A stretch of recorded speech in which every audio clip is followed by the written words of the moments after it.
Boa noite a todos, todas e todes. Bem-vindos a mais esse papo de quinta que nós temos aqui na ICM Cabedelo, com o tema de hoje, saúde mental e a população LGBTQIA+. Hoje nós temos três ilustres convidados, né? O Roberto Sá, que esteve conosco no sábado retrasado, falando sobre a questão do HIV/AIDS. Hoje ele volta falando um pouco de saúde mental. O Diego Mendonça, bem-vindo, meu querido. E obrigado. O Lucas Brandão, que também vem nos contemplar e nos honrar. Muito obrigado a vocês três por ter aceitado o convite para participar dessa live. E, bem, vou deixar com que cada um de vocês se apresentem, né? Lucas, vou começar por você. Bem, uma apresentação, ok? Bem, meu nome é Lucas, eu sou psicólogo, mais especialmente sou psicanalista, trabalho aqui em Florianópolis, a capital de Santa Catarina, já faz mais ou menos uma década, e é isso. Começo a falar ou... Não, aí fica à sua vontade, você se apresenta. Aproveita, Lucas, porque no set vocês mal falam. Então aproveita para falar aqui. Tá, não, mas é isso, por favor, vamos lá, gente. Robério, por favor, se apresente. Boa noite a todas, todos e todes. Boa noite, Maírto, boa noite, Lucas, né? Boa noite, meu querido Diego. Boa noite, meus queridos irmãos de profissão, psicólogos. Para mim é uma satisfação estar aqui mais uma vez, né, com essas honradas pessoas, né, que têm um trabalho muito especial com a comunidade LGBTQI+, né? Eu sou Robério, sou psicólogo já há 23 anos e moro aqui na cidade de Fortaleza e a gente desenvolve um trabalho junto à população mais vulnerável, que trabalha com a questão do HIV/AIDS no Hospital de São José, que é um hospital de referência.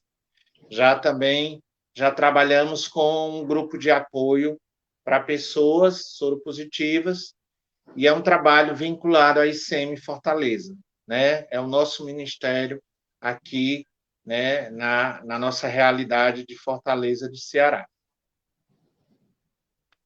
E é isso. Boa noite a todas, todos. Sou Mendonça, sou psicólogo, né? E sou orgulhosamente nordestino, né? Sou daí da terra do nosso querido Robério também, né? Sou de Fortaleza e acabei vindo morar em Curitiba para fazer o mestrado, né? Então, eu concluí o mestrado, sou mestre em psicologia clínica pela UFPR e psicoterapia existencial e história da psicologia, então gosto muito de discutir a própria diversidade também da psicologia, diversidade do fazer psicológico, então é muito bom estar com colegas que são psicólogos, mas que trabalham em áreas com abordagens diferentes, porque é na diversidade que a gente se encontra, né, em todas elas. Então, é um prazer estar aqui. Quero agradecer muito o convite, né, da ICM Cabedelo, pelo trabalho, e estamos aí, contem conosco. Nós aqui agradecemos a presença de cada um de vocês, né, mais uma vez, e deixando para você que está nos assistindo, caso queira deixar alguma pergunta ou fazer algum comentário, é só deixar na descrição, no comentário da live, do vídeo, que aí eu faço aqui no ao vivo para os nossos entrevistados. Bem, Lucas, você tem justamente um trabalho com a questão da saúde mental com a população LGBTQIA+. Me fala um pouco do trabalho que você desenvolve. Certo. Então, para começar esse trabalho, né, é um trabalho voluntário de uma organização de sanghas budistas. Sanghas são comunidades budistas, né? Sou zen budista também.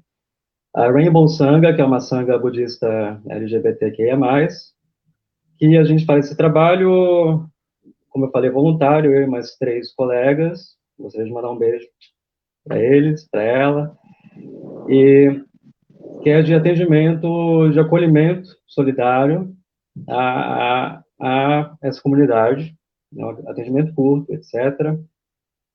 E tem sido muito bonito, muito interessante, né, que também na minha prática clínica particular, eu encontro um espelhamento, né. Então, na minha opinião, né, na minha experiência, muito do que eu encontro na clínica, eu encontro no mesmo trabalho, né, voluntário, de formas um pouco diferentes, né. Continuo? Posso continuar? Quando eu, né, como me convidaram para apresentar essa live, que muito obrigado pelo convite, fico muito feliz, né, em estar com vocês aqui. Eu já saí perguntando, né, para os meus amigos, para todo mundo, gente, me digam, né, qual é o problema de saúde mental de vocês, né, para me dar uma ideia, né, do que falar, etc. Porque, especialmente nessa época da pandemia, né, muita coisa não é que já não existia, obviamente, mas floresceu, foi como se tivesse colocado uma lupa, né, e tudo que não era para aparecer, apareceu ou ficou mais evidente. Né? Então, questões de ansiedade, depressão, etc., etc., questões de problemas familiares, né, ficou muito, muito mais forte pela questão de estar convivendo num espaço pequeno, né, e a questão que eu quero colocar é que, na minha experiência, lidar com esse tipo de coisa são coisas que acontecem com todo mundo, né. Eu até queria colocar a pergunta para vocês, meus colegas, né, existe alguma diferença para vocês em lidar com a população LGBTQIA+, né, nessas questões, ou você precisa de uma espécie de um trabalho específico, especializado, ou para vocês é do mesmo modo, né? Porque, por exemplo, nesse trabalho de atendimento solidário, né, o que mais aparece foi evidentemente isso, né? Surgiu a pandemia e o pessoal aparece com, estou me sentindo muito ansioso, estou comendo demais, descobri que minha família tem problema comigo que eu não sabia antes, o que eu faço agora, etc. e tal. Meu companheiro, minha companheira, meu relacionamento, não aguento mais, etc.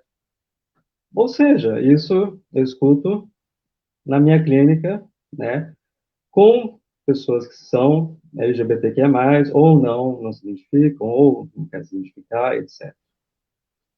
Né, então, eu coloquei essa pergunta para o pessoal e apareceu um monte de temas, né?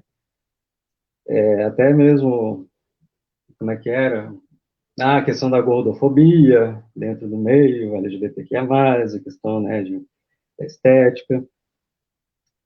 Mas eu queria colocar, né, que talvez uma coisa que tenha aparecido bastante ultimamente, e que eu ouvi também muita coisa engraçada, né, o pessoal sofrendo por falta de sexo, blá, blá, blá, mas quem não, né? É, é justamente uma coisa que eu senti pessoalmente, né, na questão clínica e pessoalmente, é a falta de um espaço de comunidade mesmo, um espaço identificatório. Seja a questão de balada, seja a questão de poder se encontrar em algum lugar, seja a questão de poder se encontrar. Estar no meio de pessoas com quem você possa conversar, conhecer, etc. E isso realmente tornou especialmente, né, a população LGBTQIA+, do que eu vi, muito, um nível de ansiedade muito, muito maior, por não ter, não ter um lugar para poder simplesmente encontrar outras pessoas. Isso, somado com outras questões, né, como eu falei, a questão de estar particularmente preso em casa, no meio de pessoas que eu não convivia muito antes, né, não é que as pessoas não sentiam determinadas coisas em relação às outras, mas agora aparece mais simplesmente porque tem que conviver, né, gente? Então, todo mundo sabe que aí aparece um monte de coisa. Né? Isso, somado com ansiedade, etc., torna o pessoal muito, muito mais vulnerável a estar simplesmente deprimido, triste, que é uma coisa, enfim, que acontece. Né? Se alguém quiser, por favor, falar alguma coisa enquanto eu estiver falando, tá? Fique à vontade. Antes de vir aqui também, né, eu dei uma olhadinha na definição de saúde mental da Organização Mundial de Saúde, só para, né, eu fiquei curioso, assim, né? Saúde mental, poxa, que tema difícil de falar, né? Especialmente para quem não, né, trabalha com de saúde, né, mental, entre aspas, né? Eu fiquei assim, poxa, né, eu como psicanalista, né, especialmente nisso, eu fico assim, é difícil encontrar uma pessoa completamente saudável nesse sentido hoje em dia, né? É um ideal meio complicado, né? E talvez na população LGBTQIA+, existe ainda uma cobrança muito maior com relação a ser uma pessoa mentalmente saudável, vamos colocar assim. Porque como você já está numa espécie de, não todo mundo, não sempre, quero deixar isso bem claro, né? Mas é uma situação de vulnerabilidade, seja emocional ou social, né, etc. Sinto muito.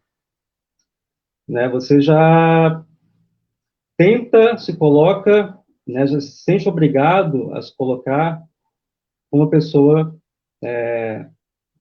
patológica, está com uma patologia, vamos dizer, porque você não está bem.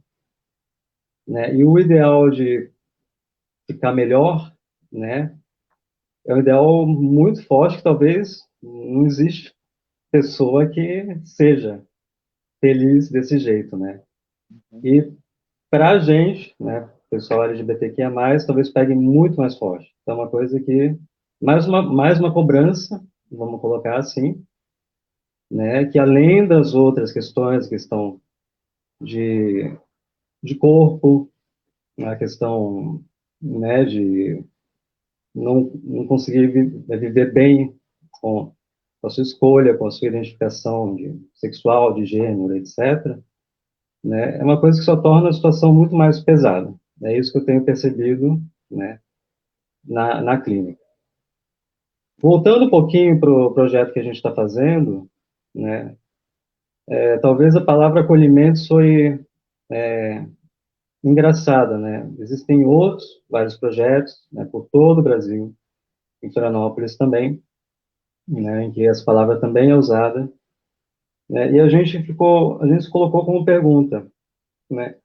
As pessoas vão chegar para a gente e talvez muitas não, mas algumas sim, numa situação realmente muito vulnerável. O que a gente vai fazer?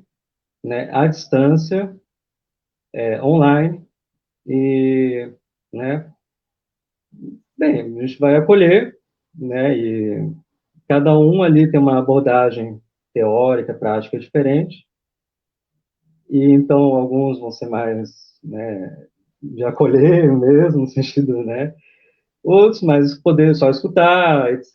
E a gente pensou, vamos encaminhar também, né, para outros lugares que possam trabalhar melhor, porque a gente vai fazer só um acolhimento breve, estamos fazendo só um acolhimento breve, e vamos fazer esse encaminhamento.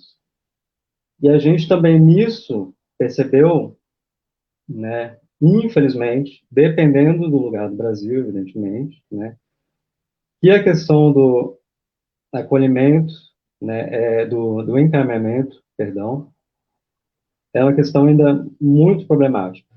Os lugares que a gente pode realmente contar com um atendimento de qualidade para certas questões que, basicamente, só a população passa. Né? Então, por exemplo, eu tenho medo de mandar para um lugar, né, por isso que eu tenho que fazer uma boa pesquisa e quererem fazer uma terapia de conversão, sei lá, etc. Né? E isso ainda, infelizmente, acontece muito. Né? Então, basicamente, por hora que eu teria para falar é isso. Viu, Saúl? É isso, Pierre. Obrigado. Nossa, levantou questionamentos, pelo menos do meu ponto de vista, incrível. Eu estou até agora meditando sobre o próprio conceito também de saúde mental. Isso é uma questão interessante, principalmente dentro da nossa comunidade. Bom, Diego, fica à vontade para você também colocar um pouco da sua experiência com esse público também LGBTQIA+. Obrigadão. Eu quero dar continuidade um pouco a esse debate, né, que o Lucas iniciou sobre até mesmo discutir o conceito de saúde mental. Eu sei que a gente não está num evento acadêmico, né, e tudo, mas, enfim, eu tenho um pouco acadêmica, então se eu estiver indo muito aí, vocês, opa, Diego, Nem se preocupe, volta. eu sou o primeiro a dizer assim. Por favor. Mas é justamente isso mesmo. Quando a gente pensa saúde mental, criticar uma ideia, refletir sobre a ideia de qual sujeito, qual pessoa não é adoecida mentalmente. Né? Existe um normal, existe um normal em termos de saúde mental, né? Quando a gente vai pensar isso a partir da psicologia, a partir das práticas psicológicas, a rever, de fato, essa ideia de normalidade plena quando o assunto, especialmente quando o assunto é saúde mental. Justamente não pode, né, olhar para os fenômenos psicológicos do mesmo jeito que a gente lida com os fenômenos biológicos, né, da saúde biológica do corpo. A gente agora está por uma pandemia onde o agente causador é um vírus, né? Claro que a forma como a doença se comporta está para além disso, mas a causa, né, da virose é o vírus, né? Então, existe uma causa, né? Quando a gente pensa saúde mental, está para além de uma causa. Até quando a gente pensa traumas e tudo, a coisa é mais ampla. Então, eu acho que é importante a gente pensar em vivências, né? Vivências, né? Formas de ver o mundo, formas de sentir o mundo, né? E cada pessoa vai ter a sua forma de ver o mundo. De que forma eu estou sofrendo com essa minha forma de ver o mundo, de sentir o mundo, de sentir as pessoas. E aí a gente pode pensar numa espécie de cuidado, né? No sentido etiológico, né? Da cura enquanto um cuidado. E não da eliminação dessa vivência, mas muito mais como descobrir algo, né? Eu sempre gosto de fazer com os meus clientes, independentemente da orientação sexual e tudo, mas quando a gente pensa essa ideia de saúde, de clínica, da função da clínica, eu gosto de fazer o seguinte experimento, né? O psicólogo, ele está muito para ajudar a ver, né, esse quarto, né, espaço aqui que sou eu por dentro, né? Se é possível enxergar totalmente, aí discussão, né? Mas a nossa função como psicólogos é ajudar a se conhecer. Então, partindo um pouco dessa ideia de que clínica é muito para além da eliminação de uma doença mental, é muito mais também um espaço de autoconhecimento, de reflexão da minha forma de ver o mundo. Aí a gente entra nas questões que envolvem a comunidade LGBT, né? E aí, quando a gente pensa nisso, quando a gente pensa no cuidado às pessoas que, né, fazem parte deste grupo, coisa que o Lucas, inclusive, também nos convidou para reflexão, também a gente tem que fazer uma reflexão também sobre normal e patológico, né? A homossexualidade, né, ela foi retirada da lista de doenças, né, de problemas de saúde mental, ela foi desconsiderada, despatologizada, se a gente para para pensar em termos de história da ciência, há pouquíssimo tempo, né? Então, assim, a gente tem muito tempo ainda de uma imaginação da homossexualidade como algo patológico, né? E isso e quando a gente para perceber os discursos que estão muitas vezes associados à defesa de uma patologização, o que é que a gente olha? Entre os LGBTs, né, como o colega já falou, a gente vê uma série de adoecimentos psíquicos associados, né, tem muita depressão, muita taxa de suicídio, tal, e sim, de fato mas o que não se fala, né, muitas vezes nesse discurso, é que justamente o adoecimento, ele está associado a uma noção de heteronormatividade, que circunda, que perpassa a cultura. Então, se eu vivo numa sociedade onde eu sou marginalizado o tempo todo, onde eu sempre vou estar no campo do exótico, do estranho, onde eu sempre vou estar num lugar de visibilidade, isso é uma coisa interessante, né? Às vezes a gente tem a ideia de que todo LGBT tem que ficar carregando a bandeira do arco-íris o tempo todo, né? E que a sua sexualidade sempre tem que ser uma bandeira, simplesmente para ela não estar dentro de uma normatividade. Então, quando a gente pensa isso, a gente se questiona se é necessário um atendimento específico, né, um atendimento direcionado para pessoas LGBTs, né, em termos de psicologia clínica, né, em termos de psicoterapia, que sim, que não. A coisa não é tão simples assim. Sim, eu acho que é interessante a gente pensar na atuação do psicólogo, pensar a clínica como, para além, inclusive, da psicoterapia, né, a clínica como relação de ajuda. Então, assim como existem manejos, técnicas, procedimentos psicoterápicos específicos para diferentes grupos, é possível se pensar, né, procedimentos psicoterápicos específicos para a comunidade LGBT.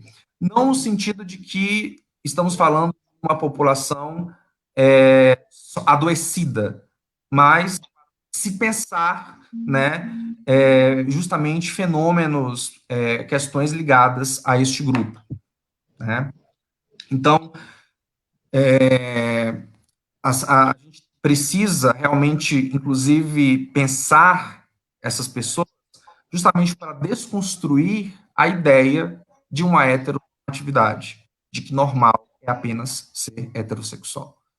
Só que entra, e aí eu gosto dessa discussão, a gente entra num outro emblema. Parece, muitas vezes, a pessoa LGBT, que e a mais, ela precisa sempre estar tendo uma relação harmônica com a sua sexualidade ou com a sua identidade de gênero. Parece que a pessoa, quando ela está se construindo na sua identidade e ela entra dentro de movimentos sociais, faz parte de espaços hoje de desconstrução, parece um pecado, né, dizer que é difícil ser quem se é. E a pessoa pode falar disso na clínica. E a pessoa pode falar que muitas vezes ela não queria ser o centro das atenções, de que ela simplesmente queria ser mais uma no mundo. Eu lembro de uma frase que eu gosto muito, que eu já ouvi, que é que um dia nós seremos tão visíveis, mas tão visíveis que seremos invisíveis, né? Então, mesmo que a diversidade sexual e a diversidade de identidade de gênero não sejam uma patologia em si, elas a pessoa que geralmente não faz parte de um grupo normatizado, né, socioculturalmente, ela tende naturalmente a sofrer com estigma, com o afastamento, com a marginalização.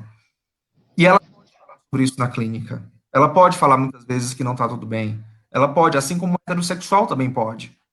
Assim como o heterossexual também pode falar que medos, angústias, né? E aí a gente pensa que muitas vezes isso não está ligado ao grupo, mas está ligado simplesmente ao lugar da pessoa ali, né? Independentemente da sua orientação sexual ou da sua identidade de gênero. Daí vem, muitas vezes, o não trabalhar sobre isso. Eu trabalho numa comunidade terapêutica, químicos aqui em Curitiba, e eu falo muito disso. Às vezes, falar sobre a droga é não falar sobre ela, é falar sobre outras coisas que estão associadas. Então, abordar a identidade de gênero ou a sexualidade na clínica, né, na prática do psicólogo, é falar de outras coisas, é falar da minha relação com a minha família, da minha relação com os meus amigos, da forma como eu vejo o mundo, associado à minha sexualidade, associado à minha identidade de gênero, mas falar de outras coisas. Então, eu acho que essa ligação clínica, saúde mental e comunidade LGBT, ela é um encontro e um afastamento constante. Muitas vezes, sim, precisamos enfatizar, precisamos ainda, o psicólogo precisa, sim, levantar a bandeira, eu não acho que, até por uma questão ética, eu não acho que os conselhos de psicologia estejam errados quando se posicionam, né? Mas, ao mesmo tempo, isso não quer dizer que a clínica seja um espaço onde a pessoa não vai falar, muitas vezes, das suas frustrações, das suas angústias, por ser quem ela é. Inclusive, por ser gay, por ser lésbica, por ser trans, por ser cis, enfim. O sofrimento humano, ele transcende, né, os grupos. E aí, eu quero também pensar um pouquinho sobre a própria questão da sexualidade, né? A sexualidade hoje, ela está muito ligada a um caráter identitário, né? A gente fala muito das siglas, né? Inclusive teve uma alteração, né? A gente fala hoje LGBTQIA+, antes era LGBT, muito antes era GLS, né? Muito antes era GGG apenas. E sim, eu defendo que cada vez mais letrinhas sejam adicionadas, ainda que eu entenda, e aí eu respeito os colegas que possam pensar diferente, eu entendo que o ABC completo não vai dar conta, né? Porque novas e novas identidades sexuais de gênero vão surgir, e que bom que elas existam, e que bom que elas surjam, né? Hoje nós estamos falando de transfobia, né? Coisa dos movimentos de diversidade da década de 60 talvez imaginavam, né? Falar de não binarismo, falar de várias outras coisas interessantes.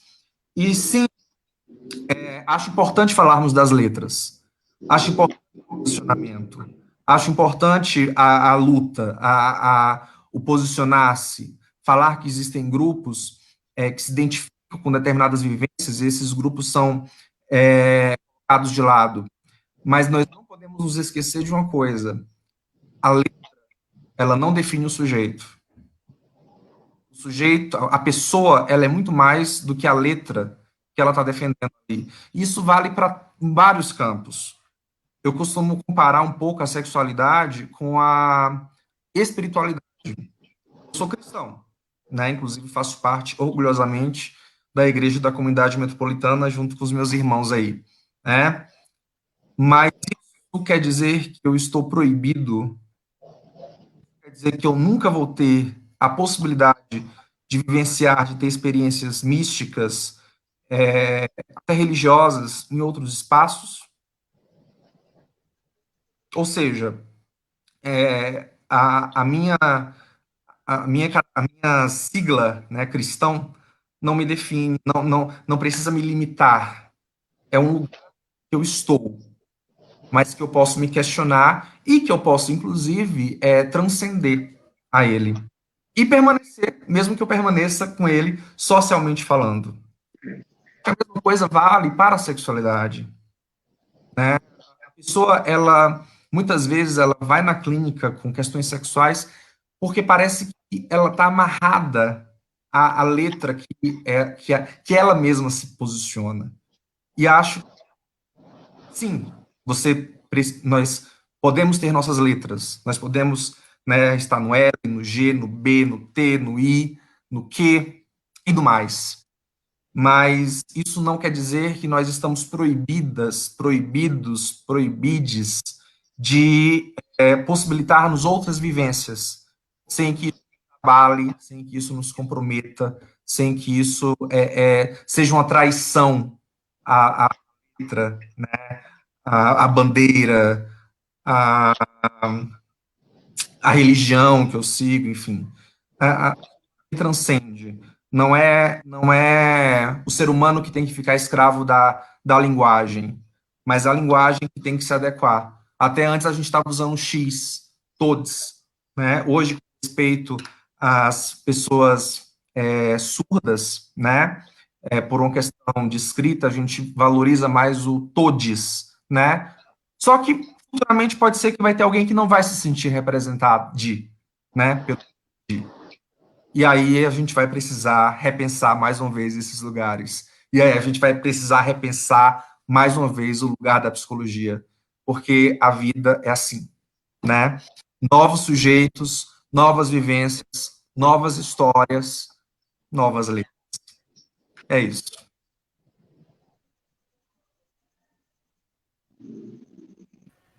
Gente, o debate, não vou mentir, foi acadêmico, mas foi lindamente academicista.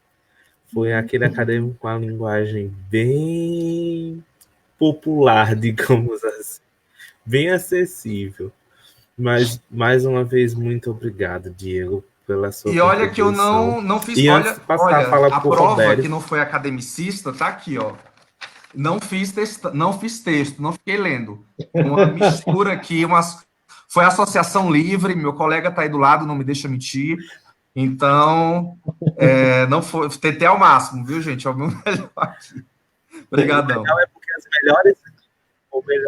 o melhor é que as melhores falas da gente geralmente é isso. A gente pega links, pega conceitos, pelo menos eu sou da história e às vezes eu faço isso, eu vou pegando conceitos e juntando e vendo que ponto une e que ponto distancia. Agora eu vou trazer um ponto no teu debate que aí vocês me ajudem, porque aí vocês com certeza vão estar mais antenados do que eu. A transexualidade deixou de ser doença ainda também muito recente, fazem alguns anos apenas, poucos anos, né? Ainda mais recente do que a homossexualidade. E a gente ainda escuta alguns discursos de ódio, dizendo justamente sobre essa questão da doença da disforia de gênero, né? E como isso dói, principalmente para essa população. O caso Natura, né? Eu postei recentemente no Facebook que o caso Natura, ele serviu para dizer muito o seguinte: sim, nós precisamos continuar falando sobre gênero, né? E muito, porque ainda assim existe parece que uma pouca discussão, né, sobre gênero e sexualidade. E a transfobia está aí, né? Não nos deixa mentir.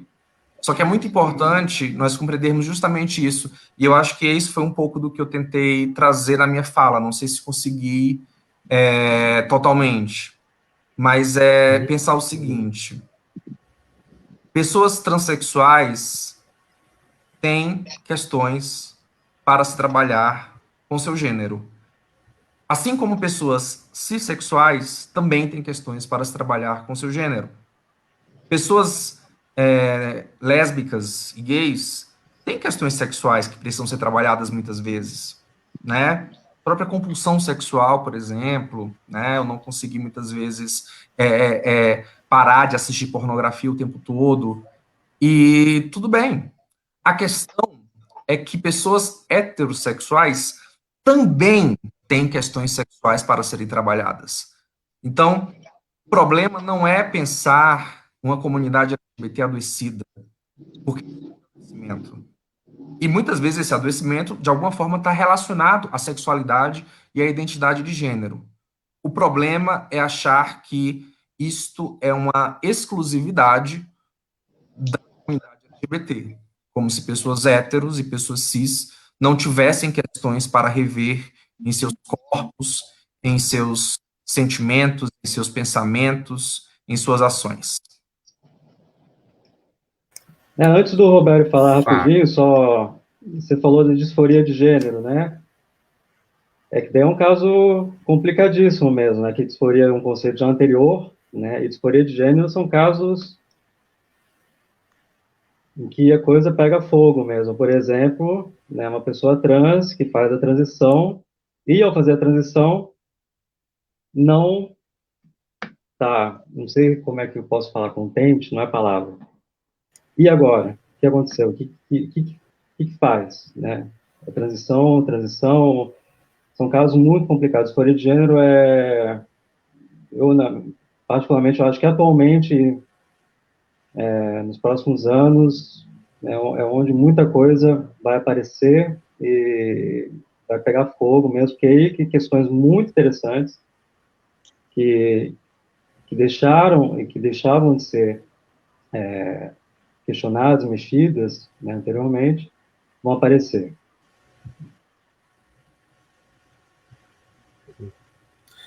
Bom, antes de passar a palavra para o Roberto, vou deixar aqui a mensagem do pastor Williams, daqui da ICM Cabedelo, que está assistindo a gente. Ele não pôde participar da live junto conosco, porque ele está no trabalho, então está ouvindo pelo fone. Bom, papo maravilhoso. Dieguinho, Roberto, nossos irmãos de fé, obrigado pela contribuição de vocês nesta noite. Lucas Brandão, gratidão por acolher este chamado. Deus abençoe a todos. Bom, Beijão, Williams. Roberto, agora fica à vontade para você falar um pouco sobre a sua atuação enquanto psicólogo e especificamente com a população LGBTQIA+. Boa noite a todos que nos acompanham. Para minha satisfação estar aqui mais uma vez com meus queridos irmãos de profissão, né? Meus queridos irmãos psicólogos. Eu vou, como na live anterior, né, eu falei um pouquinho da experiência daqui da ICM Fortaleza, eu vou trazer algumas questões mais, né, para a gente pensar um pouquinho, né, refletir, que são questões muito pertinentes. Uma delas é a questão da saúde mental em tempos de pandemia, né, que é uma das maiores preocupações da população LGBT. E essa saúde mental, ela vai de encontro, como meus queridos colegas colocaram, de profissão, que nós estamos nos readaptando e algumas pessoas tiveram que voltar para a casa dos seus pais, né? Alguns estudantes que moravam em república, e essa volta por questões financeiras, né, pelas universidades estarem nesse momento num processo mais de contenção de gastos, fez com que a questão da homofobia, né, viesse muito forte, né? As famílias sabiam, né, da sexualidade, né, digamos assim, dos seus filhos e filhas, mas eram aquela coisa bem distante. O ato de voltar para casa, de conviver, gerou algumas situações conflituantes muito fortes, né? Isso gera a questão da ansiedade, gera a questão da depressão, né? O que fazer, né? Assim, porque hoje a gente vive a realidade do dia. Hoje eu sei o que eu vou fazer, mas eu não sei daqui a uma semana. Né? Então, eu posso até me programar, me planejar, mas o dia de amanhã, de repente, eu tenho que fazer alguma modificação. Isso, por um lado, tem um ganho, porque eu nem vivo no passado, né? Assim, nada contra, né? Mas eu não vivo aquela experiência da depressão, né? E eu não vivo o tempo todo com ansiedade do que há do porvir, o futuro. Mas eu tenho que me presentificar. Não é à toa que o dia de hoje se chama presente. E nessa pandemia, a experiência do se presentificar, do viver hoje, tem sido muito forte. Para todos nós que sofremos algum tipo de perda, perdas emocionais, perdas materiais, né? Às vezes a gente estava trabalhando num determinado canto, foi diminuído, né? O que nós recebíamos, né? Às vezes algumas pessoas foram demitidas, e isso gera um sentimento de insegurança muito grande. E aquelas pessoas que fizeram o movimento de voltar a morar com seus familiares, por ter pedido um emprego, esses conflitos ficaram muito mais presentes, né? Vieram muito mais à tona. Uma outra coisa que também é algo que é muito forte na comunidade LGBTQI+, é a questão de uma ansiedade, uma obsessão na comunidade, principalmente em relação se a gente falar dos gays, a questão do status e da aparência. A gente vive uma realidade, né, onde a gente posta a melhor foto, né, com a melhor roupa, né? Nada contra isso, muito pelo contrário, né? A gente tem que fazer o nosso marketing pessoal. Mas quando, independente de qualquer coisa, isso, digamos assim, a gente coloca como prioridade maior em nossa vida, isso gera na gente uma ansiedade muito grande e tem um custo muito forte para a saúde mental. Então, a gente tem visto nas redes sociais pessoas extremamente ansiosas com a questão da aparência física, que se vão agradar. A gente vê fotos que, quando você parte do virtual para o presencial, as pessoas são bem diferentes, parece que você está tendo contato com a outra pessoa, porque ela colocou tanto filtro, né, na foto, que é outra pessoa. Né? Então, é essa busca obsessiva, né, pela uma aparência, digamos assim, idealizada, né, de um Adonis, de um Apolo, de um deus grego, faz isso mais especificamente em relação aos gays, né, o gay padrão, né, que é o gay branco, cis, faz do que essa potência gera nas pessoas um status, uma preocupação. Né? Então, eu tenho que dizer que eu ando nos melhores lugares, eu tenho que citar, uso roupas de marca, porque isso me faz sobressair em relação às outras pessoas. Né? Não adianta se eu troquei o meu celular há 6 meses, mas chegou um outro, né, que foi lançado, o meu ainda está funcionando, mas eu tenho que comprar e eu tenho que tirar foto e mandar para as pessoas e dizer, olha, eu estou com um celular de última geração. Eu estou com a calça que às vezes vale mais do que eu. Né? E eu tenho que postar isso, né, para as pessoas me curtirem. E aí, nessa questão de aparência, né, foi muito colocado pelo nosso querido Lucas a questão da gordofobia, que é muito forte dentro da comunidade LGBT, principalmente em relação aos gays. Um padrão, né, que é do homem branco, malhado, né, másculo, né? Então, assim, as femininas, as pitosas, as afeminadas, é um padrão, nada contra, mas, né, eu prefiro, né, aquele discurso. Eu não tenho nada contra, né, mas afeminada só para ser amiga, eu não vou quebrar a louça. Então, gente, vocês sabem que esse termo quebrar a louça porque é da minha época, tá bom? Deixa eu explicar aqui com a forma que não vai, né? Mas o quebra-louça é como se encontrasse dois gays femininos, né? Isso é uma gíria na década de 80, né? E aí eles davam certo, porque vinha a questão da afetividade independente de qualquer coisa. Ai, quem é o homem e a mulher? Não importa, são dois seres humanos, onde rola uma coisa chamada afetividade, né?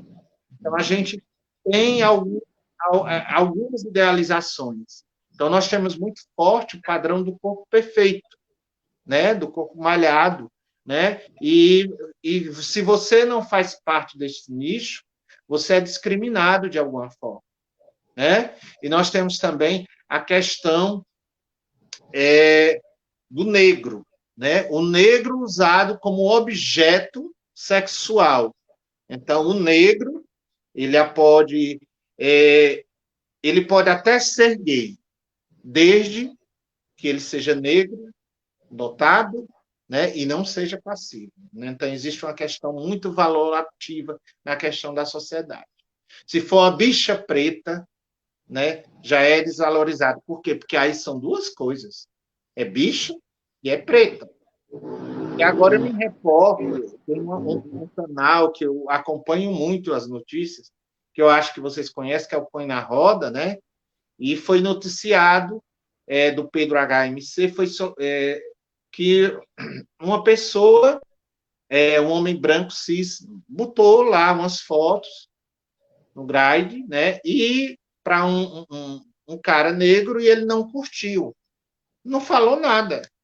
E aí o cara se sentiu preterido, se sentiu incomodado, né? E disse assim: o seu cabelo é crespo igual o cabelo de baixo, né? Ou seja, ele na verdade ele agrediu o outro porque na cabeça dele ele não poderia receber um não, principalmente de um gay negro, ou melhor, de uma bicha preta.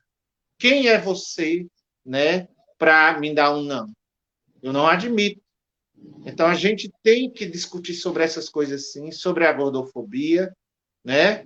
Os nossos irmãos que sofrem preconceitos, né? A gente tem que discutir sobre a questão do racismo no meio LGBT e o que isso tem a ver com saúde mental, tudo. Porque, às vezes, a gente cria um padrão inalcançável de perfeição, né, de casca, e gera nas pessoas um sentimento de vazio muito grande.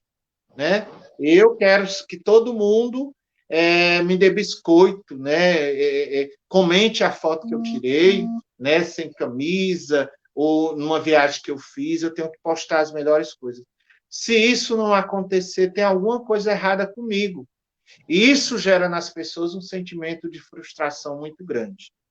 Né? Então, a gente tem visto essas discussões nesse período de pandemia, né? É necessário que a gente discuta, né, na nossa comunidade, né, essas questões, né, para que essas pessoas que sofram algum tipo de preconceito, né, em relação à questão de raça, né, de cor, né, e aí o último ponto que eu queria falar é sobre a questão dos gays idosos, né, que é algo também. Então, a partir de você chegar aos 40 anos, se você não tiver, né, com tudo em cima, você já é chamado de maricona.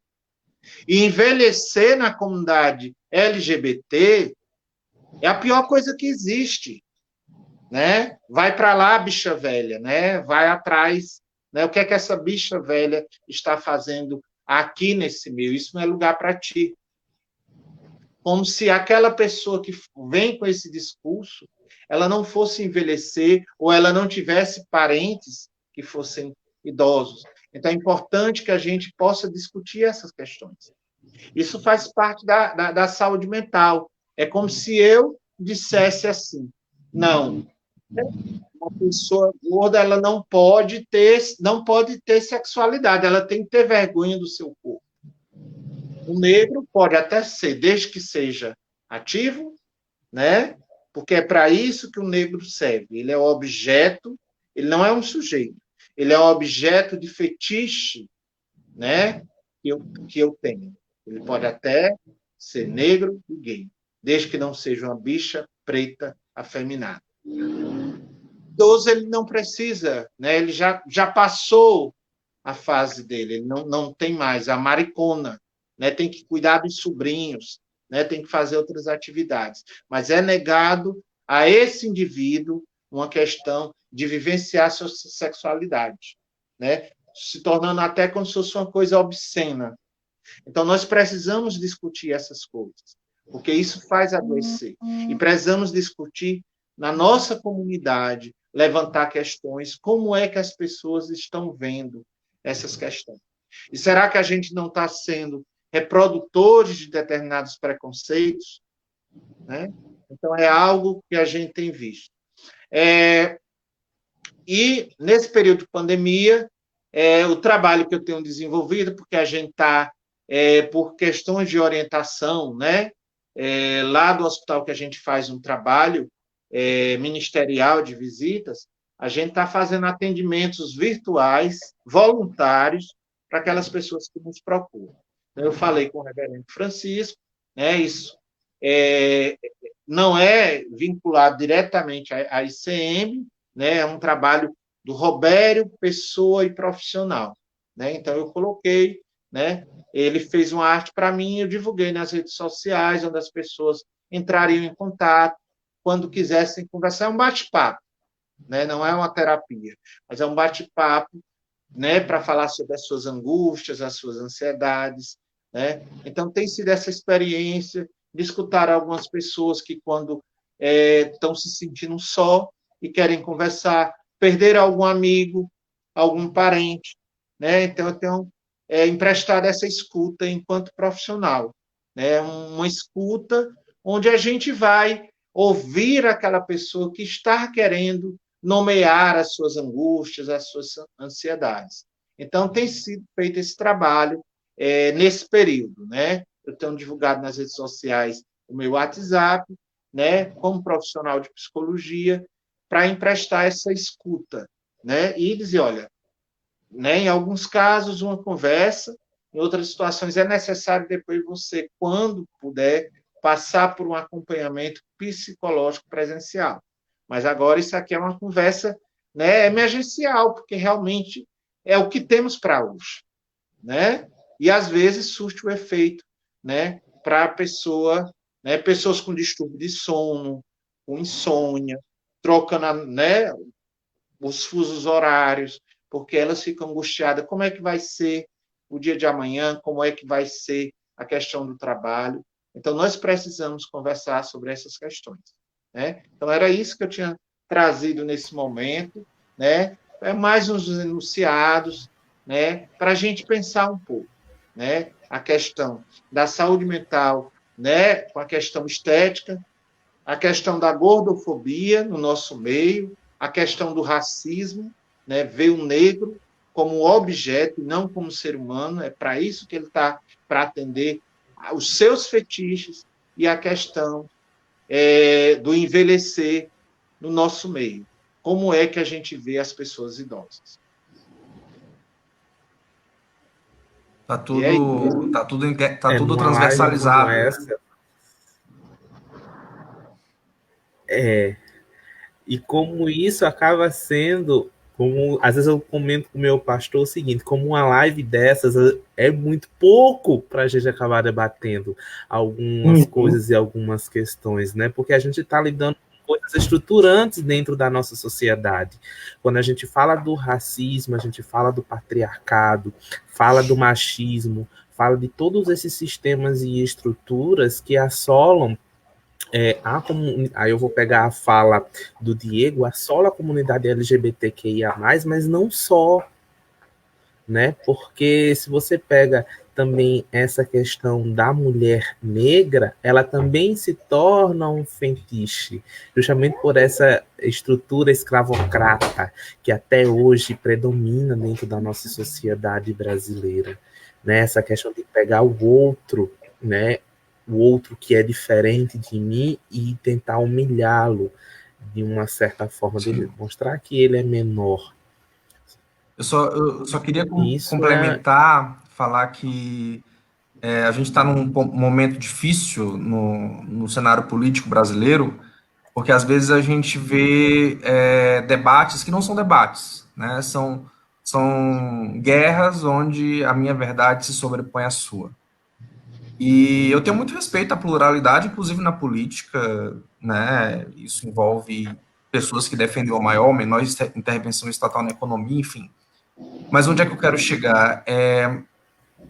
A gente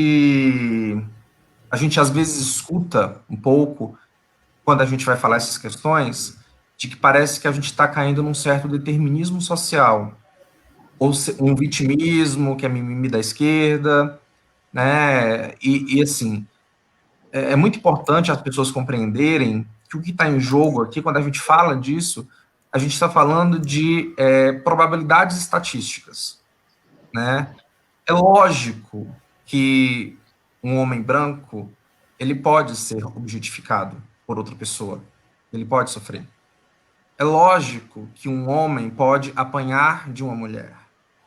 É lógico que um heterossexual possa ter questões com a sua orientação, inclusive. Mas por que nós precisamos de uma lei Maria da Penha e não uma lei do João? Por que nós precisamos de uma lei contra o racismo, né? E por que nós precisamos de leis, né, contra a homo-LGBTfobia, enfim, a transfobia e a LGBTfobia? Porque são marginalizadas, né? Isso está estruturado na sociedade, né? Então, assim, para ficar latente de que existe uma desigualdade sociohistórica, e a gente não pode negar isso, isso é um fato, né? Isso tem a ver com a herança colonial, né? O racismo tem a ver com a herança colonial, e a gordofobia tem a ver com padrões estéticos ligados a uma sociedade do consumo, uma sociedade do espetáculo, né, que valoriza a imagem, daí esse, né, que é inalcançável, né, e como o Roberto colocou, e os demais, ainda que tudo isso que a gente está discutindo aqui não seja exclusivo da comunidade LGBT, né, parece que na comunidade LGBT se aflora e se manifesta de uma forma especial em virtude da marginalização que já existe na comunidade LGBT. Então, muitos desses fenômenos, eles se potencializam ou se manifestam de uma forma diferente e precisam de um olhar diferenciado, né, quando eles se cruzam, quando a gente vai discutir corpo e comunidade LGBT, saúde mental, comunidade LGBT, racismo e comunidade LGBT, misoginia e comunidade LGBT, e por aí vai. E eu só quero finalizar, não sei se a gente está chegando no final da live, mas eu quero só fazer uma outra problematização. É importante também as pessoas que, não sei quem está assistindo ou vai assistir esse vídeo, entender também outra coisa. Quando a gente está defendendo uma desconstrução, né, de um modelo, e veja que desconstrução não é destruição, né, ninguém que está querendo colocar a ditadura gay, ninguém que está querendo converter ninguém a nenhum sistema de nada. Nós só estamos querendo deslegitimar, tirar uma legitimidade, né, de um lugar e dizer que existe uma pluralidade, né? Existem outras possibilidades de se pensar corpo, relação com o outro, enfim. Isso é muito importante, inclusive para os heterossexuais, para as pessoas. O Roberto trouxe muito bem a questão de como a nossa sociedade é falocêntrica, né? Especialmente no mundo gay, né? Na cultura gay, a questão do pênis é hipervalorizado, né? E nós temos um psicanalista aqui conosco que pode ajudar, né, também a entender isso, mas quando a gente desconstrói isso, quando a gente pensa que nós somos aqui 4 homens cisgênero, né, mas falando da importância de desconstruir a ideia de hipervalorização de sexual, isso é importante para nós também, né? Nós somos homens não pelos nossos órgãos, nós não nos reduzimos às nossas genitálias, né? Independente da gente ser cis ou da gente ser trans, né? A gente não se resume a um órgão, a uma genitália. Gênero é muito mais do que isso. Ser homem, ser mulher, não ser binário, enfim. Então, é essa a minha provocação. A gente precisa, talvez a comunidade LGBT venha para a sociedade em geral como um remédio também para se pensar a desconstrução de valores, né? Onde um pai heterossexual vai poder beijar o seu filho na rua e não poder ameaça. Onde um homem que ganha menos que a companheira não vai se sentir oprimido por isso, ou que trabalha em casa, né? Um gay que tenha um pênis pequeno, né, ou um micropênis, não vai se sentir menor do que outro, né, porque o colega tem um pênis maior. Enfim, a comunidade, essa desconstrução, ela é importante para nós e para aqueles que também fazem parte de grupos supostamente valorizados na sociedade.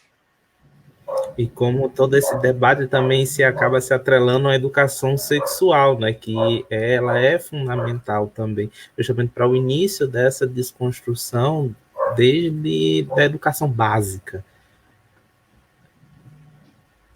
Bom, a gente já está quase chegando no fim da live, mas tem uma pergunta do Júnior Sá que eu acho interessante para gerar pelo menos o nosso último debate, né? Que ele vai dizer o seguinte: já que estão falando em relação à comunidade LGBTQI+, e a atenção básica como profissional em saúde, que trabalhou na atenção primária, vejo que muitos profissionais ainda não estão preparados para atender e receber esse público, e que muitos deles acabam procurando os profissionais de iniciativa privada. E o que vocês acham sobre essa diferença de atenção ao público LGBTQIA+, sobre a atuação do profissional no serviço público e no serviço privado? Aí deixem aberto para vocês três responder esse questionamento. Bem, eu vou responder rapidinho, então. Eu acho que esse despreparo não é só com relação a essa população, viu? Eu acho que esse despreparo é um despreparo geral, ok? Independente se é população LGBTQIA+, ou não. O atendimento público, na minha concepção, né, de saúde mental, vamos dizer assim, é estruturalmente complicado e fraco. E, especialmente, essa fraqueza, ela aparece mais quando se trata de lidar com populações, vamos dizer, marginalizadas, né, ou em situações de vulnerabilidade. Tem muitas, né, instituições que têm um preparo especial para isso, né, que daí muitas vezes não são instituições voluntárias, não estão relacionadas com o governo, etc., com o Estado, né, trabalham muito bem. Mas muitas vezes as pessoas se remetem para um profissional privado, vamos dizer, não é nem porque esse profissional vai estar mais bem preparado. Eu diria que não é meu caso, por exemplo. Eu estou tão bem preparado, vamos dizer, para lidar com, né, com quem aparece, né?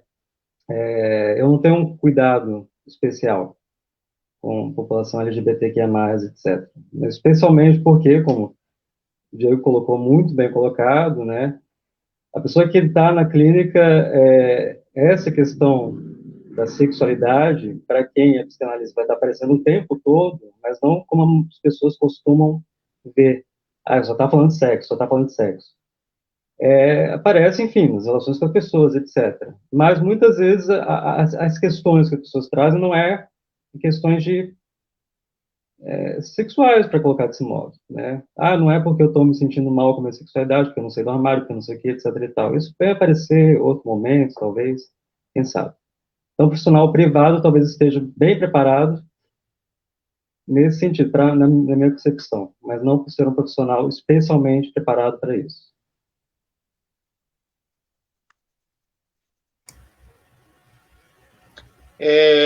Roberto? Eu fiz uma escolha, né, para não atuar na área clínica, né, assim, escolha de vida, porque quando eu era pequeno eu precisei de dois profissionais. Precisei de um psicólogo e de um fonoaudiólogo, né? Eu tinha dislalia e tinha uma dinâmica familiar que fez com que eu optasse ser psicólogo. Apesar de eu amar a minha família, né? Mas, assim, foi uma dinâmica muito rica que fez depois eu fazer uma escolha profissional e a escolha de vida. Eu atuo, né? Assim, a gente precisa, né, ganhar, ter condições. Eu atuo na área escolar e detalhe, eu nunca tive simpatia na época da formação em psicologia, tanto que foi dos estágios o que eu menos dediquei. Gosto, trabalho numa escola particular já há 15 anos, né? Então eu atendo um público, né, assim, que faz um trabalho, mas nunca abandonei o trabalho social, o trabalho voluntário. E lá está o profissional, está o diácono, e está também, né, a pessoa humana, Robério, né? Mas assim, no meu caso, eu não sei fazer as coisas pela metade, né? Eu não tenho um tratamento diferenciado quando eu estou fazendo uma visita no Hospital São José para as pessoas que estão internadas, né? Para um tratamento quando eu estou no ambiente escolar, né? A postura, o acolhimento é o mesmo, né? Assim, para mim não tem diferenciação, né? Eu estou trabalhando com pessoas que querem falar, querem, né, dizer as coisas, e a gente tem que saber falar, mas também saber escutar, né? E a gente escuta como o corpo como um todo. Então, essa é a minha postura enquanto profissional, né? De poder não ter essa diferenciação, tanto no espaço privado como no espaço voluntário. A minha identificação, a minha entrega é a mesma, certo? Porque eu estou lidando com pessoas, né? Esse talvez tenha sido uma escolha, né? Acho muito legal o trabalho clínico, né? Mas assim, eu ficaria um pouco, entre aspas, constrangido se fosse só escutasse as pessoas, se fosse pago, né? Eu sei que é um serviço, né? Ah, mas na escola você não é pago? Sou. Mas essa relação, ela é mais diluída, né, na instituição. Não sei se eu me fiz entender, né, no que eu trouxe. Tá bom? Então, é nesse sentido.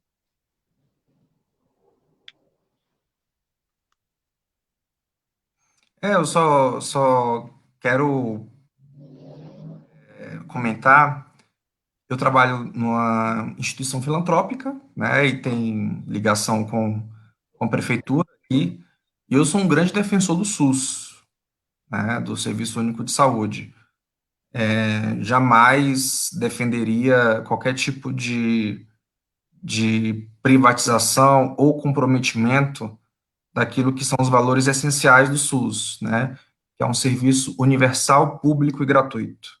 Então, jamais podemos pensar que aquilo que é um direito se transforme em um serviço, né? Ainda que também possa coexistir, né, com o atendimento público, né, o trabalho do psicólogo na iniciativa privada. Só que nós precisamos compreender que, independentemente de estarmos no serviço público ou num serviço privado, existe um código de ética que rege o psicólogo, né? Existe a necessidade de um serviço de qualidade, independentemente se você está trabalhando numa esfera pública ou privada, e isso precisa ser respeitado. E até interessante porque os psicólogos que trabalham no SUS, eles entendem, né, devem ter um conhecimento mais aprofundado em virtude do que eles precisam estudar para os concursos, né? Mas ainda vemos casos, sim, de serviços que não são realizados de uma forma interessante. Assim como também existe no setor particular em relação ao trabalho do psicólogo.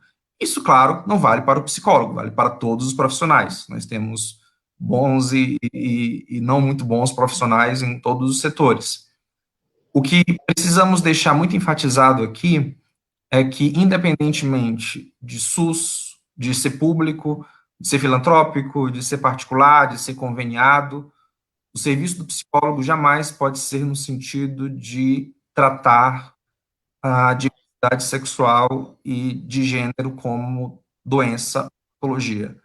Isso é proibido pelo nosso código de ética, Isso não quer dizer que a comunidade LGBT não pode estar adoecida, isso não quer dizer que você LGBT não tem o direito de sofrer com a sua sexualidade ou com a sua identidade de gênero, e nós estamos aqui para lhe ajudar nesse processo, né, de autoconhecimento, de quem você é, da tua singularidade, para além de qualquer bandeira, para além de qualquer instituição sociohistórica, moral, enfim.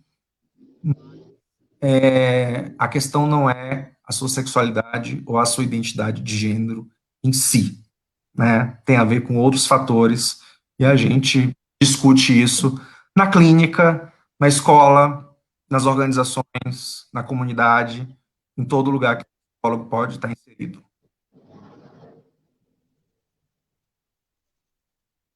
De fato, bons e maus profissionais a gente encontra em todos os ambientes. E eu que trabalho no serviço público, sei bem disso. Bom, estamos chegando mais de 1 hora de live. Gente, mais uma vez vou agradecer e vou deixar aqui aberto para vocês fazerem as considerações finais de vocês, para que depois nós possamos encerrar essa live. Lucas, fica à vontade. Certo. Não, eu fico muito contente de estar aqui com todos vocês, ouvido, né, a visão de vocês. E, enfim, até me perdi um pouquinho até no que eu ia falar. As minhas considerações finais, vamos ver. Como, Diego, você colocou muito bem agora, nessas suas últimas frases, realmente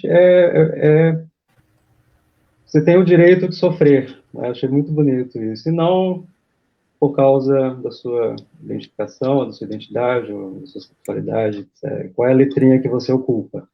Essa não é a questão. Eu até colocaria, né, quando chegam para mim, né, as pessoas são um X, não tem essa letra. É um X no sentido de que elas são qualquer letra, ao mesmo tempo são uma incógnita, né? E eu não quero deixar que essa incógnita vire algo, né, por concreto, assim, é isso, pronto, e acabou. Né? Cada pessoa é única, muito única, na clínica, fora dela, etc. Então, saúde mental, como eu tentei colocar, realmente uma coisa, talvez, no sentido que muita gente coloca, não existe, nessa amplitude, né? Vamos pensar em termos de viver bem com o que a gente tem, com como a gente está. Até mesmo falar de felicidade até é demais, né? Felicidade também é outra coisa que talvez seja muito ampla, né? Mas também, como, né, a gente colocou, estamos aqui para ajudar de formas diferentes e no que for possível. Muito obrigado. Pois não, Roberto. Tem uma frase, né, que é muito batida, né, do Caetano, que de perto ninguém é normal, né? Então esse conceito do que é ou não normal, do que é a nossa saúde, é um equilíbrio que nós temos que ter, né, dentro de uma linguagem da psicologia junguiana, de amarmos também, trazermos as sombras. A gente não pode ser o tempo todo luz, né? As nossas sombras fazem parte também do que nós temos. Já imaginou uma pessoa 100% luz, né, que não tem nada, né, digamos assim, para ser trabalhado?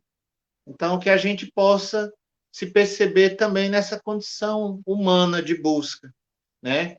Tem um trecho de uma música do Walter Franco que ele diz assim: viver é afinar o instrumento, de dentro para fora, de fora para dentro, a toda hora, a todo momento. Então, nós somos um instrumento que estamos em constante afinação pela vida. Que a gente nunca esqueça isso. Nós nunca estamos prontos, porque a vida é sempre um desafio, né? Nós nunca estamos preparados, porque sempre situações novas irão surgir em nossa vida, né? Se reportando um pouco as aulas lá da psicologia da aprendizagem, onde se fala do Piaget, né, na questão da adaptação.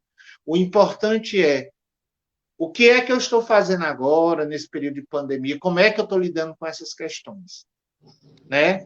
Não existe o fazer melhor ou pior. Existe o que eu sei fazer naquele momento.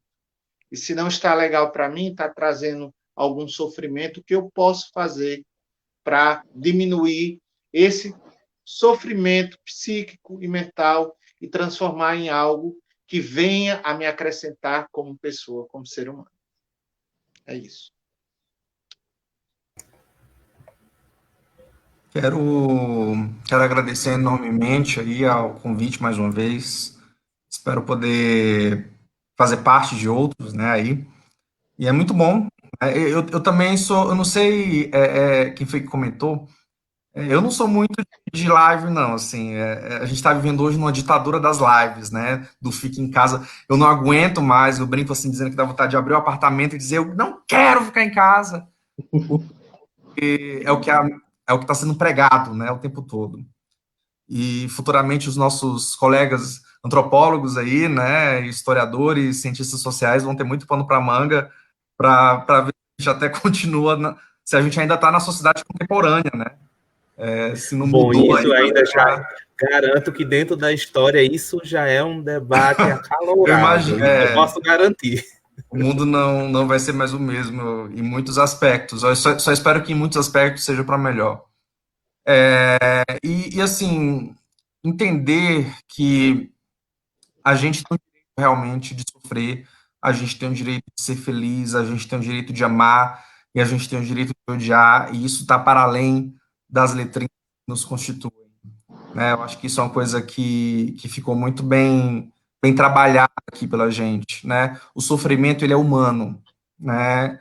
Ele não necessariamente está vinculado à tua identidade de gênero ou à tua orientação sexual, né? Mas o sofrimento, o estar triste e o estar feliz e o estar ansioso e o amar e o odiar fazem parte das vivências humanas. Claro que quando a gente pensa comunidade LGBT, né, a gente pensa em fenômenos, em estudar, compreender fenômenos nesse espaço, nesse campo. Mas esse campo não vai determinar o sujeito, porque o sujeito é muito mais do que a sua sexualidade, é muito mais do que a sua identidade de gênero, é muito mais do que a religião, é muito mais até do que ele mesmo. Como o Roberto muito bem comentou, a gente é um constante sendo, né, bem existencialista, né, folhas do livro ainda continuam em branco, então a gente é uma constante construção. Até a nossa sexualidade mesmo, a forma como a gente enxerga ela aos 20, aos 30, aos 40, aos 60, é diferente. O Roberto muito bem trouxe aí, né, que os idosos, parece que se priva o idoso, né, de pensar a sexualidade, o gênero, e não, ela só que existem vivências, né, então a forma como eu vivencio o meu próprio corpo, a minha sexualidade, o meu gênero, isso também tem a ver com o tempo, né, com o meu processo. E nós somos um constante sendo, né, e o que o psicólogo nos ajuda, né, é simplesmente a gente conseguir enxergar mais esse caminho que nós mesmos estamos trilhando, né, ao longo da vida. Bom, eu, enquanto ICM Cabedelo, né, mais uma vez eu vou reforçar os agradecimentos. A live foi riquíssima, gerou temas e debates muito bons, com certeza. Hoje eu tive um esclarecimento de muitas outras temáticas, eu tenho certeza que não só eu, mas também todos que assistiram. E como, apesar da gente estar vivendo numa ditadura das lives, mas como ela está sendo bom para uma construção de conhecimento, e uma construção de conhecimento diferente, né? Eu vou aqui trazer um trecho da Profissão de Fé da Gente, que a gente vai de contra, resistir ativamente aos sistemas e estruturas que estão destruindo a criação. E como isso acaba sendo uma ferramenta para, na prática, nós, enquanto comunidade, a gente acabar fazendo isso, né? Destruir alguns conceitos, nos reconstruir enquanto indivíduo. E isso é fantástico, utilizar digamos assim, o lado positivo dessas coisas que estão tão negativas. Mais uma vez agradeço a todos vocês e principalmente a você que nos acompanha até agora. Muito obrigado e até mais.